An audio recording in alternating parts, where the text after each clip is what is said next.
Random House Audio presents S.E.C.R.E.T. by L. Marie Adeline. Read for you by Jane Thoma. Chapter 1. Waitresses are adept at reading body language. So are wives who've lived under the same roof as angry drunks. And I had been both.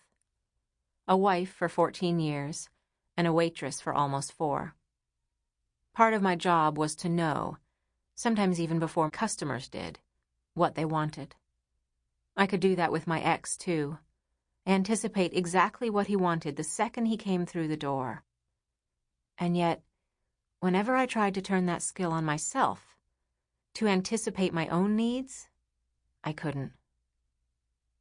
I hadn't planned to become a waitress. Does anyone? I got the job at Café Rose after my ex died. And in the following 4 years, as I moved from grief to anger to a kind of numb limbo, I waited. I waited on people. I waited on time. I waited on life. Still, I actually kind of liked my job. Working in a place like Café Rose, in a city like New Orleans, you get your regulars, your favorites, and a few you try to pawn off on your coworkers. Del couldn't stand serving the local eccentrics because they were bad tippers.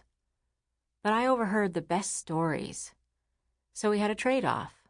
I would take the eccentrics and the musicians if she waited on the students or anyone with babies and strollers. My absolute favorites were the couples. This one couple in particular. Strange maybe to say this, but I'd get butterflies whenever they walked in. The woman was in her late 30s, beautiful in the way some French women are, glowing skin, short hair, and yet she had an undeniably feminine air. Her man, well, the guy she always came in with, had an open face, with brown hair shaved close to his head. He was tall with a lean, lithe body, and a little younger than her, I think. Neither the man nor the woman wore wedding rings, so I wasn't sure about the exact nature of their relationship. But whatever it was intimate. They always looked like they'd just come from having sex or were heading to do just that after a quick lunch. Every time they sat down, they did this thing where the guy would place his elbows on the table, opening up his hands to face her.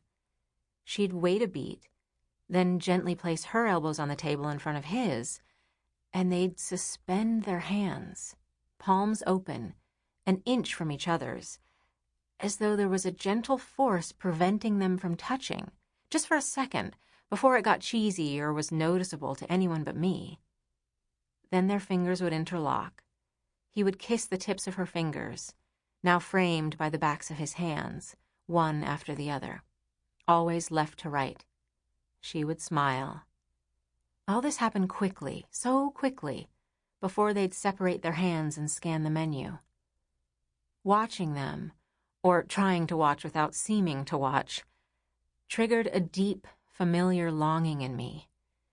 I could feel what she felt, as though it was his hand caressing mine, or my forearm, my wrist. The life I'd lived held no such longings. Tenderness wasn't familiar to me, nor urgency. My ex-husband, Scott, could be kind and generous when he was sober, but towards the end, when his drinking had him by the throat, he was anything but. After he died, I cried for all the pain he had been in and all the pain he had caused, but I didn't miss him. Not even a little. Something atrophied in me, then died, and soon 5 years had passed since I'd had sex. 5 years. I often thought of this accidental celibacy like it was a skinny old dog, left with no choice but to follow me. 5 years came with me everywhere, tongue-lolling, trotting on its toes. When I tried on clothes, 5 years lay panting on the floor of the change room, its gleaming eyes ridiculing my attempt to look prettier in a new dress. 5 years also parked itself Sample complete. Ready to continue?